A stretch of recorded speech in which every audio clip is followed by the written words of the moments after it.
Докъде стигна издирването в Перник на момченце с аутизъм, което изчезна в петък, второ денонощие продължава това издирване. 10 човека специалисти с термокамери за търсене и спасяване, камера за търсене и спасяване, където има канали канализационни или шахти. Първо исках да благодаря на всички структури, на МВР, на доброволци, на всички хора, които... Ето ти е живо. Това дете ни обедини. И сега държава. Хората ще го оставят. Хората, които са го отвлекли за такова, да, ще го оставят някъде или в гора, или на централно място и детето трябва да се пребере или да бъде намерено. Но то не, това, че ти се дава осмица, не значи задължително улица номер 8. Може да е друго свързано с 8 дни, 8 часа, 8... Това дете е отвлечено от мъж и жена. Те се оплашка, пуснаха детето. 2 дена е бил детето вънка, а не 8 дена или 9 дена, както коментират.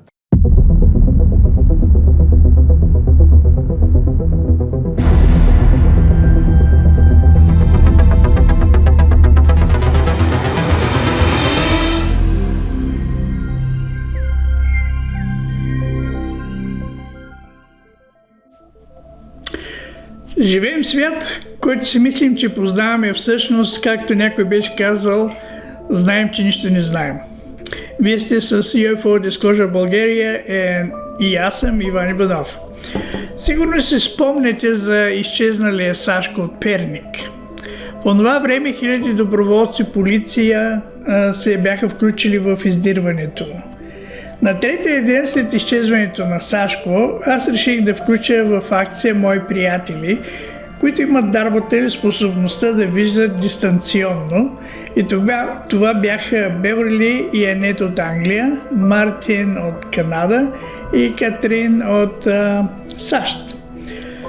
Малко информация за тях самите. Беверли е работила 25 години в армията на Великобритания да помага в разкриването на терористични групи с способността си да вижда дистанционно с 5 сетива, с които разполага всеки човек, но са достъпни само за онези, които са ги развили на 100%. Анет се занимава повече с света на духовите и множествените измерения, изследва движението на живата енергия и осъществява контакти с светлинните обитатели на паралелните светове. Мартин е от Канада, често сътрудничи на ФБР за тежки криминални престъпления и отвличания на хора. Понякога има договори за работа с Пентагона. Това е Министерство на отбраната на Съединените американски щати. Катрин е 5-та степен рейки, практикуващ с способността също да поглежда на разстояние и да описва събития, случили се преди хиляди години, а също и събития, случващи се в сегашно време, без да има предварителна информация за обекта, който трябва да сканира. Този епизод е първият от 4-те, в които се проследява търсенето на изчезналия Сашко от Перник. По време на търсенето нашата група беше в контакт с група полицаи от екипа на издирването и ние им подавахме информация за локациите, в които се намираше Сашко, а също и имената на замесените в отвличането. За съжаление, полицаите само можаха да потвърдят локациите, но бяха свързани ръце от прокуратурата и не можаха да изпълняват задълженията си поради липса на прокурорска заповед. Знаете, че в България службите от най-ниско до най-високо ниво не се доверяват на хора с доказани и лицензирани феноменни способности. В Западна Европа и Съединените щати има на служба хора с такива способности и помагат на полицията да разкриват престъпления. В тези 4 епизода ще се срещнете с всеки един от хората с тези специални екстраординерни способности. И сега, приятели, искам да ви поканя, ако все още не сте се абонирали за канала в UFO Disclosure България в YouTube, моля, направете го. И не забравяйте да коментирайте, защото това е много важно за развитието на канала. Споделяйте с ваши приятели, познати, защото Това са много интересни теми и е хубаво за хора, които са с отворено съзнание, да се запознаят. Приятно гледане. All right, we have our friend Beverly from UK, and you know her from the previous video, but today we're going to talk for something different, or maybe for some specific topics. One of these topics will be the walk-in, and this is the phenomenon which is not very popular in the world. So we're going to open the door for the knowledge about the walk-in a little bit in this during this our conversation. Hi Bev, how are you doing? Hi Ivan, nice to see you. I'm fine, how are you? I would like to thank you first. People from Bulgaria especially, they don't know you, but you help a lot with Sebastian from Canada. When both of you looking for Alexei Sashko from Pernik. He missed for 1 week and something, and 1 week and plus some more days.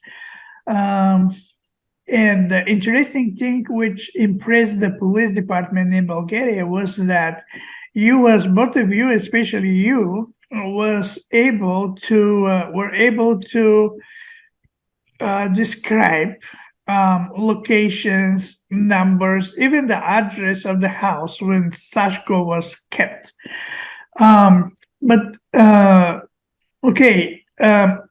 Many people don't believe in this. They thinking that this is a science fiction, but I know that is not a science fiction. This is a real phenomenon. Do you remember then when I first met the police department in Bulgaria? I said that I would prove it to the police officers. Yeah. By going and looking at his bedroom and telling him what was on the floor as an experiment and what was in his cupboard and how he left his room. And he was very embarrassed. Yeah. But it proved that this ability exists. When we talk about this case with Sashko, let's do not say the names of the policemen because they will stay in private for now.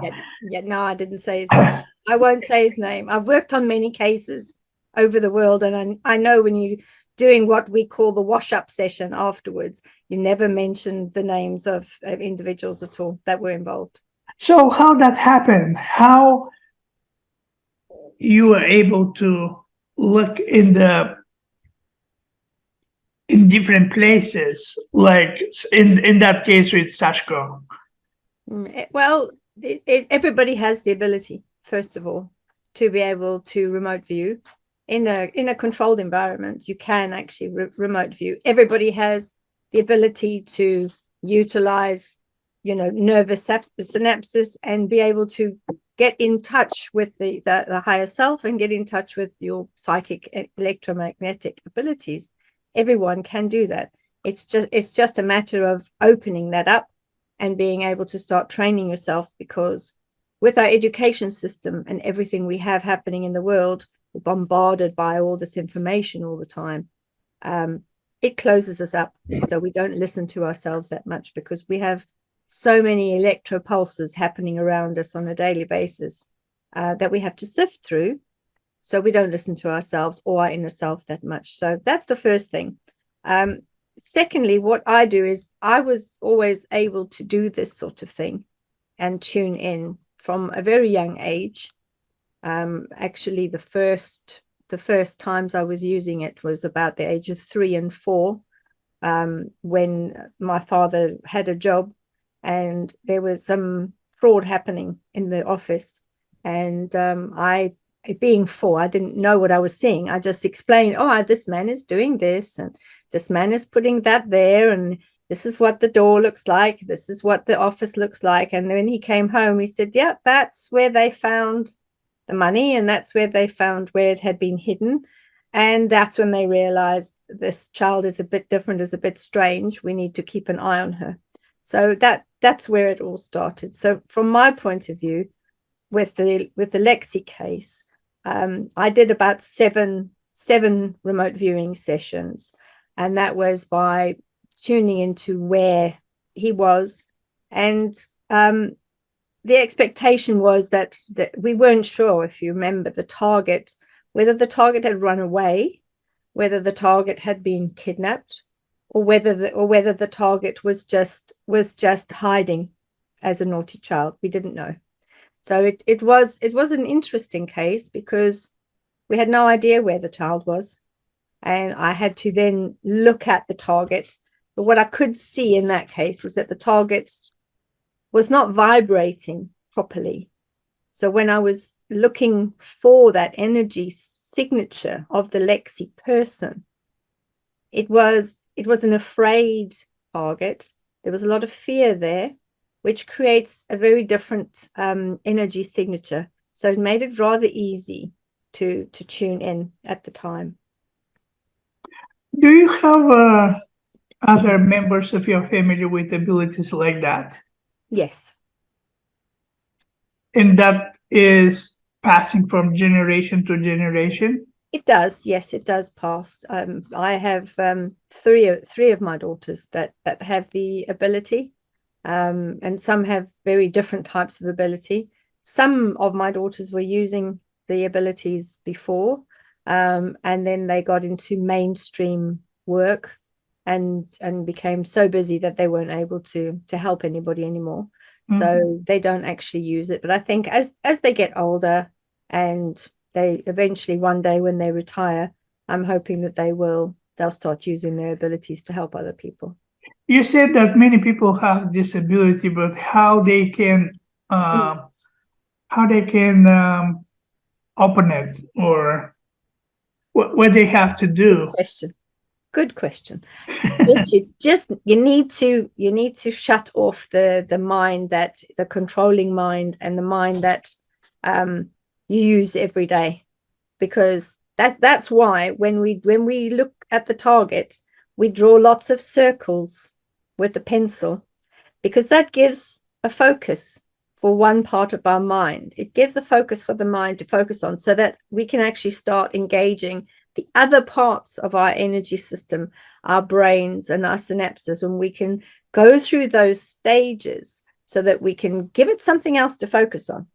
So what I do with mine is I either draw lots and lots and lots of circles so that I can concentrate on what's happening over here, or when you get given a target, you get given a number for that target.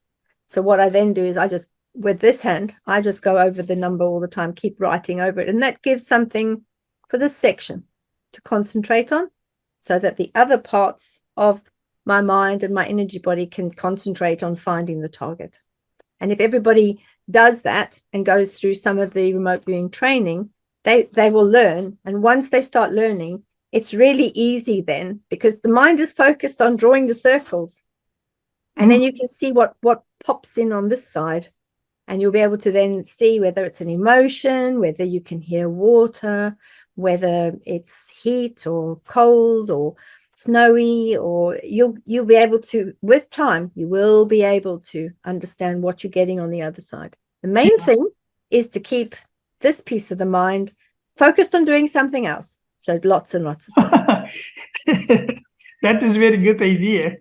Something like a trick. Yes. Keep it busy. Keep it focused on something else, so that what you want, the part of your mind and your brain and your body and your psyche and your psychicism is focused on something else. So yeah, give it something else to do. Let it draw some circles. It's fine. Once, a long time ago, I was in the workshop with Dr. Stephen Greer. And oh, lovely. He, during this workshop, he talked about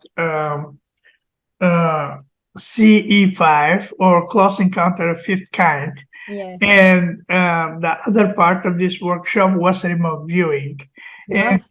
And he said, I don't understand why people are not practicing that. I mean, it's so easy. I'm doing for so many years. And now I just close my eyes for a moment and I'm jumping in the the area I want to go and to see what's going on. Yeah, and the thing with remote viewing is once you know how, and once you've learned it, it becomes really easy. I believe I don't ride a bicycle, but I believe it's like riding a bicycle. Once you know how to ride a bicycle, you can jump on a bicycle anywhere and ride bicycle. So once you know how, you can use it all the time. Can you share now what you remember about, because that was last year, what you remember about your visions or predictions or stuff like this about Sashko? I think I did make some notes. I will refer to some of those notes, and I will also share with you the original contact target page that had the number of the target and also all the drawings that I made during those 7 sessions where I was tuning into the child.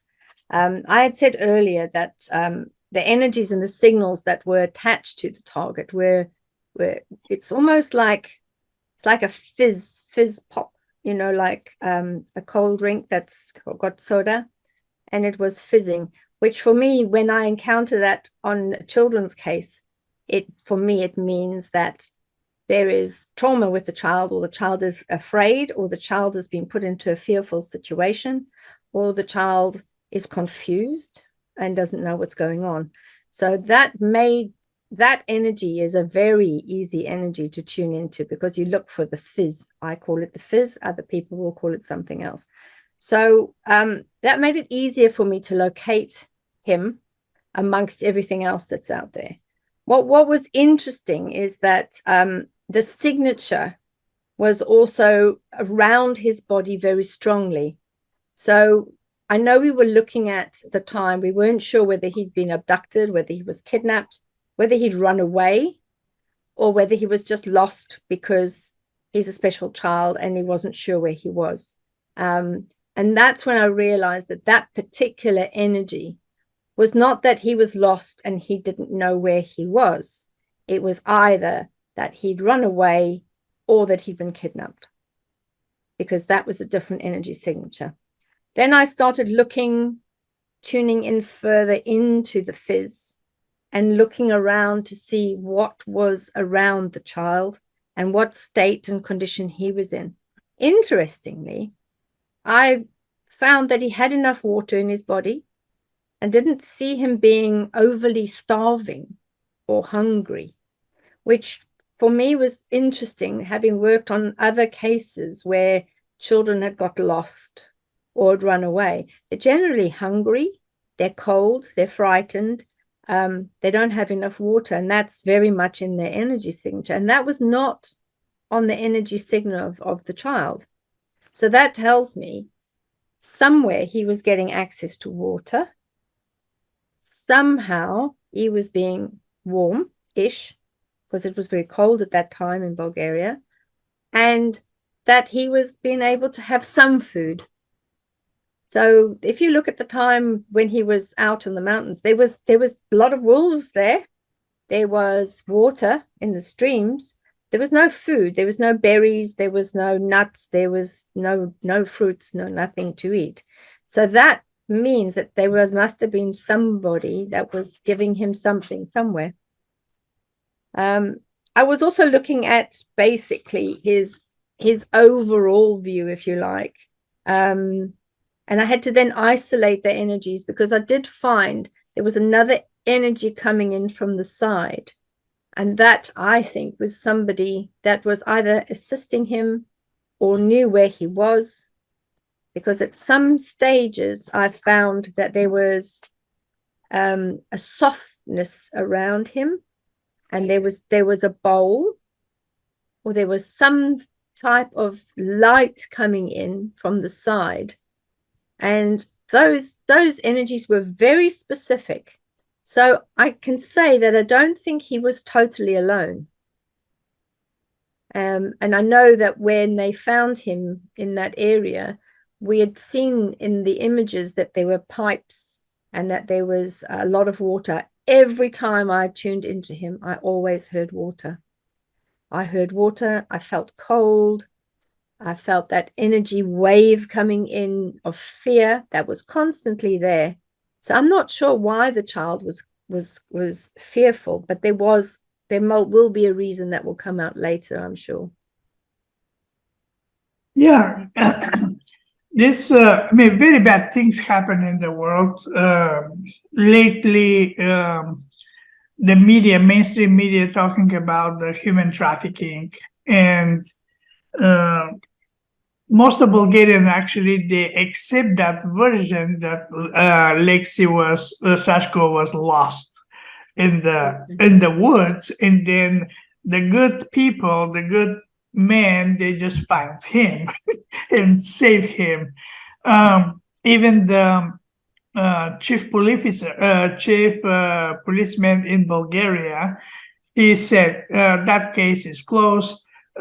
He was lost, and that's it. I mean, it's okay, boy. It's alive, and he's in good physical health, and case is closed. But actually, this is a completely different story, because the real story is somebody from close to the family of his family, the Sashko's family, maybe friends, just was involved with that, took the body and eventually moved to UK, where is his mom. Of course, there's some suspicion. There's few people which is already in the focus of the police, like suspected. Yes. Yes. Yeah. But unfortunately, they still don't have very solid evidence to start a research or investigate, or to find what is the real story with the methods of the police investigation. But anyway, you and Sebastian, which is in Canada, both of you, and Annette also, of course, you guys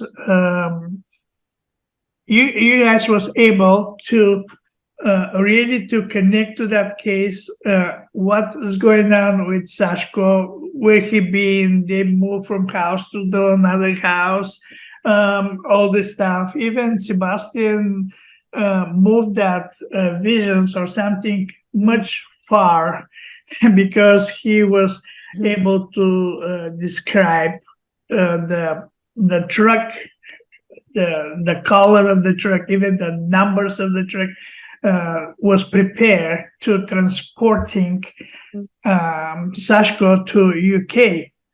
And not unfortunately, fortunately, these few policemen which is believe in the story, and they was convinced with your abilities, they was able to talk with border control, and eventually, that is my theory. There was border policeman who eventually, I think, I'm not sure if I'm correct or not, but he has some contact with these criminals. And probably that is not the only one way, time or way when someone just using this human trafficking from Eastern Europe to West Europe, to UK or whatever. Maybe for China, for example, they had a huge business, black market for organs, the human organs. So we don't know what is it. But the point of this conversation with you and with Sebastian is to tell the people that like you or Sebastian or maybe somebody else who has disabilities to help with very heavy criminal investigations for kidnapping, for if somebody run, you say, from the home, and this is very good. But when many people start discovering these abilities, I'm going to quote again Stephen Greer. He said, when you're able to do this, you will be free, because you will know what is true and what is the lie. And in this world, it's so many lies, and people very easily get confused. But with that ability, they can find what is real and what is fake. That's very true. Because also with the energy signature, with all of us working on it, I think that because there was a lot of energy over those few days and the 7 sessions that we did, where we connected with the child. I remember I'd said to the police and to yourself, I'd said, within the next 24 hours, because we had got involved so strongly and we'd worked on it for a few hours at a time, we realized that we were putting pressure on the individuals around him, that they would not be able, they would have to move him very quickly and take him back to the mountain, because they were not going to be able to get that child out of the country. And that is why they moved him, because there was no way that they could get him through. There was too much energy, too much attention. There was hundreds and thousands of people all over Bulgaria looking for him. Everybody knew what he looked like. And there was just too much energy put into the child and finding the child alive, that they would never have succeeded to get him to where they wanted to get him. And that's why they found him. And finding him where they did, if you recall, they searched that area 4 times before.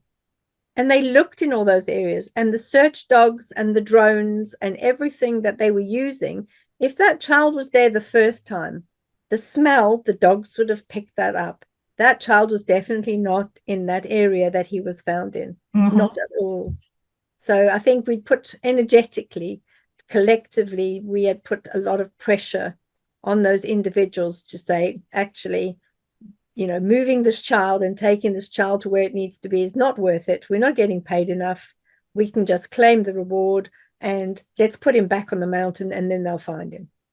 Probably, this is in my mind, I don't know if I'm correct or not, probably the kidnappers, when they put the boy in the woods, the Sashko in that time was without any, exhausted, hungry, dehydrated, alone, cold, and probably they believe that Sashko is going to die.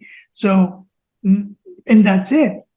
People say, "Oh yeah, he was lost, and he spent all these days in the woods, and now he unfortunately he died." But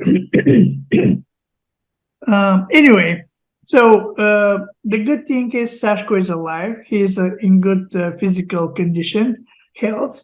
Let's talk a little bit about open this window, that mystical window with this another phenomena, walk-in. What exactly is that phenomena? What people have to know about this? Well, a walk-in is exactly what it says, is that there is another soul that walks in to what we call the husk, which is the body, and uses the husk with the permission of the person that originally owned the body. So you have 2 parts. You have actually 3 parts, but the 2 main parts is a walk out, which is somebody that has made the decision here on earth that what they've chosen to learn in this lifetime, that it's just too much for them. And they've taken on too much in their soul contract, because we enter into a soul contract before we come here in this life. And they decide, I want to stop it here now. I've had enough. I can't take anymore. I'm terribly, terribly unhappy. I want to leave, but I'm not prepared to go and commit suicide. And I'm prepared then to give my body, or the husk, to somebody else, a higher being, that wants to come, use what's left of the husk and make it to good use.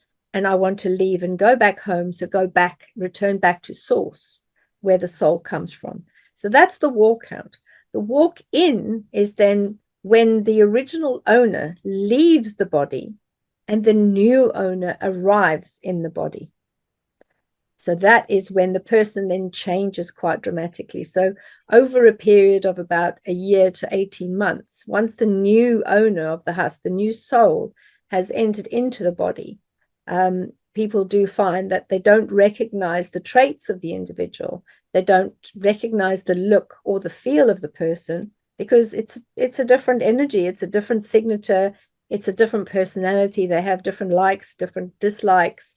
And you'll find over that 18-month period, the person that owns the husk will change the husk tremendously. They will change the hair color. They will change the way they dress. They will change their weight. They will change the foods they eat. They'll eat what they like to eat and not what the husk used to eat before. And that's some of the signals that we can see. And then they'll start getting flashbacks of the memories that the person who used to own the body, they will start getting those flashbacks of the memories, and they will understand a lot of the memories, but they won't have all of them. Also, some of the contracts of the soul that's walking in, they will, in some cases, they will agree to continue and finish specific soul contracts. So if somebody walks into a body that's reasonably young, there might be children involved, there might be a husband or a wife involved, there might be parents and grandparents involved. And then there will be like a soul contract that exists with that particular person and those people. So if you get someone who's walked into a body that is, say, in their late 30s or 40s, they would then take on that responsibility. They will agree for the person that's walking out. They will agree then to look after that ailing parent or a child or whatever the situation might be. In some cases, when I've looked and confirmed walk-ins, there has been a case where somebody has agreed to look after a child that needed a lot of looking after up to a certain point. When she walked into the body, she agreed that that's what she would do. There was somebody else that agreed to look after a widowed mother for a very long time until she was ready to leave the earth and go back to source as a soul. And that she agreed as part of the contract. I will look after your mother for you. You are free to go. You can now leave and I will walk into your body, but I will honor your contract at a soul level with your mother and look after her for you. Okay, who said this contract? What is that entity who is doing that? It's at source. At source, before you decide to come here, which is, Earth is Earth School. We call it Earth School. Before you decide to come to Earth School, excuse me, there is a great opportunity on Earth to learn many things and to increase your soul energy and to become more of what you are.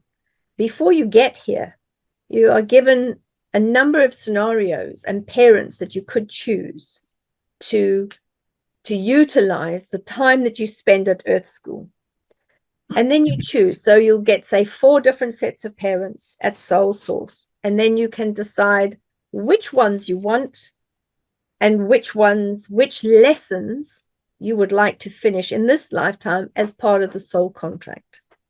You then choose those parents, and those are the contracts that you will agree with your, what we call a soul family. Because there are people that are connected to specific people time after time after time. Each lifetime, they have a soul family that they work with and that they're related to. And they work through those various contracts in order to become more spiritual or move up to another dimension. So those contracts are made between those individuals in a soul family. And it's something that is made, the best thing I can probably liken it to is on Earth, there used to be, in the old days, there used to be a handshake agreement. So you used to be able to say, I will buy your sheep from you or your cow from you, and I will pay you whatever. And you would shake the hand of that person. And that is the best way I can describe a soul contract. So this, you shake the hands of the person you have the contract with. when you're talking about souls, this is from a religious perspective, because at the same time I'm thinking for multidimensional beings or entities, or this is completely different story. No, multidimensional beings all acknowledge there is source.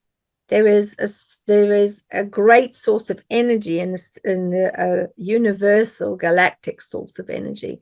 Even the Galactic Federation that I've been channeling since I was 4 or 5, they acknowledge that their source, it hasn't got anything to do with religion. It's not called anything.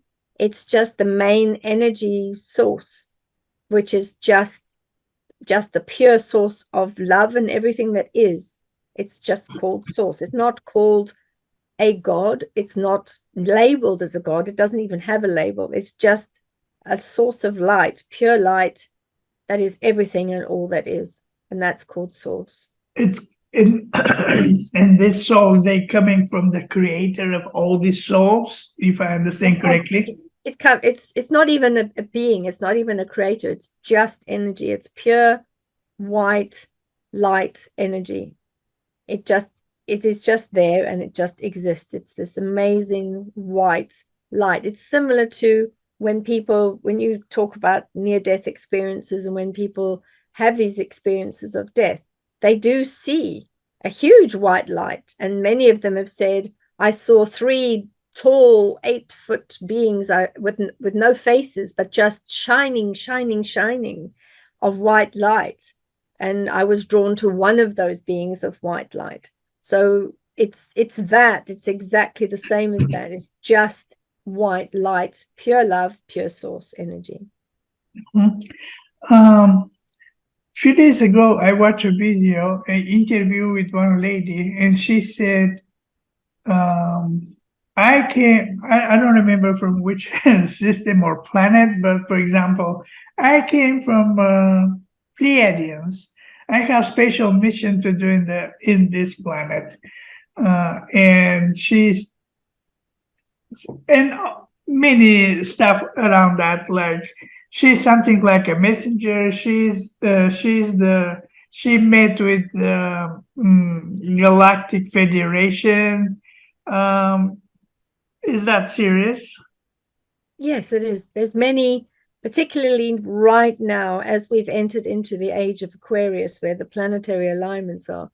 And from the year 2000, actually, there's been a lot of emissaries and ambassadors and individuals that have agreed to come here, because you have to agree to come here to, Earth School, in order to help humanity and to bring a message. There are many that are awakening now that have different messages and different things that they need to say, or they need to help in some specific way. We've got some extremely clever prodigies and people that are very young and have an amazing scientific brain, or they have an electromagnetic brain or understanding of engineering way beyond their years. And that's when we realize that these are individuals and beings, higher beings from higher dimensions, that have agreed to reduce their energy to come down here because the dimensions are lower, to help us to ascend and to awaken. So yes, to answer your question, yes, there are many, many that are going to come forward over the next few years. Yes, I believe in that, but also in the same way, I believe also that there's a lot of fake people who pretend to be chosen or to do this because about the human ego. I mean, you'll figure them out really quickly. I mean, you can see very quickly those that are ego-driven. They're very, very obvious. Those that suddenly start coming up with ideas and trademarking those ideas and banning individuals from using certain words or saying, attacking other people for saying certain things or saying that they are the only ones and that they are here to save humanity. That's all ego driven, because generally the true ambassadors and those that have been working very quietly in the background have been working quietly in the background for years and years and years on this planet. And they come forward, they say what they need to say, they get on with their job, because we have a job to do. And they don't worry too much about what other people have to say, because at the end of it, free will is free will. We're not allowed ever to interfere with free will. It's up to the individual if they want to believe. And if they do believe in somebody that's perhaps ego-driven, they will eventually awaken and they will understand that that person is driven by ego. But we will never interfere with the free will of the individual to make the choice. Yeah. Well, we have 10 more minutes before to finish. Do you have something in your mind you would like to share? Yeah, I think the one thing which possibly is a good message to share is that for those that are beginning to question themselves and start awakening, is really just to go with the flow, because the energies now are increasing, and we will find that we will need to become more peaceful. We will feel that we want to grow in ourselves and be less negative, and also to stop abusing the physical husk, the body that we use. And all of that is going to start coming forward over the next few months. It's going to become, people will realize, if I drink too much alcohol, if I eat too much food all the time, particularly junk food, I'm damaging the husk, because there's in the husk, there is actually two of you. There's not just you as a person, there's you as a spirit, but there's also the husk. So there's always two of you at any given point. There's the husk and the soul. And that's why when you pass away, there's 26 or 28 grams that leaves the body, which is a scientific proven fact, that the body after death weighs between 26 and 28 grams less than it did when you were alive. And that is the weight of the soul. So I would like to just very kindly and carefully, in a peaceful way, say to those that are viewing, is to, think about what you could change, think about how you can awaken, and think about, very importantly, why were you drawn to watching this video? And what are the questions that are coming up in your mind now? And how would you like to start moving forward to change your life? Thank you. That was beautiful. Thank you very much again for time to spend with us. And we're going to keep in touch for the future. Yes, definitely keep in touch. Thank you very much for the time to be able to come and speak to you and all your viewers on your channel. Thank you very much.